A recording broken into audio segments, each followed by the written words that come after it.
అణు స్థావరాలపై అమెరికా దాడులకు ప్రతీకారంగా Hormuz జలసంధిని మూసేస్తామని Iran హెచ్చరించిన విషయం మనకు తెలిసిందేగా. అయితే ఈ ప్రకటన ప్రపంచవ్యాప్తంగా కలకలం రేపుతోంది. ముడి చమురు, సహజ వాయువు రవాణాకు కీలకంగా ఉన్న ఈ జల మార్గాన్ని మూసేస్తే ప్రపంచవ్యాప్తంగా తీవ్ర ఆర్థిక ఒడిదుడుకులు తలెత్తుతాయి. ఈ నేపథ్యంలో ఆందోళనకు గురైన అమెరికా చైనా సాయం కోరింది. ఇరాన్ మనసు మార్చాలని అభ్యర్థించింది. ఈ విషయాన్ని అమెరికా విదేశాంగ శాఖ సెక్రటరీ మార్గో రూబియో ఓ టీవీ ఛానల్కి ఇచ్చినటువంటి ఇంటర్వ్యూలో స్వయంగా వెల్లడించారు.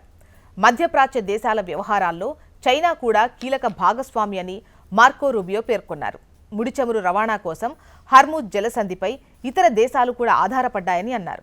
ఈ నేపథ్యంలో చైనా తక్షణం జోక్యం చేసుకోవాలని, ఇరాన్ మనసు మార్చాలని పేర్కొన్నారు. హర్ముజ్ జలసంధిని మూసివేస్తే మరో భారీ తప్పిదం చేపట్టినట్టే, వాళ్లకది ఆర్థికంగా ఆత్మహత్యతో సమానం అని మంత్రి రూబియో అన్నారు.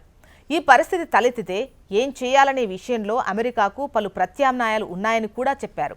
ఈ బెదిరింపులను సీరియస్గా తీసుకోవాలని ప్రపంచ దేశాలకు పిలుపునిచ్చారు.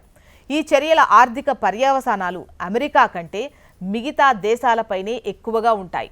మరోవైపు అమెరికా దాడులను చైనా తీవ్రంగా ఖండించింది. దీంతో ప్రమాదకరమైనటువంటి మలుపు అని అభివర్ణించింది. 2003 ఇరాక్ యుద్ధం నాటి తప్పులనే అమెరికా మళ్లీ చేస్తోందంది.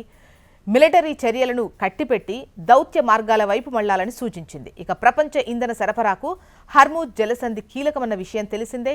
ప్రపంచంలోని 20% చమురు, సహజ వాయువులు రవాణా ఈ మార్గం ద్వారానే జరుగుతుంది. ఈ ప్రాంతంలో అస్థిరత యావత్ ప్రపంచాన్ని కుదిపేస్తుందని నిపుణులు హెచ్చరిస్తున్నారు.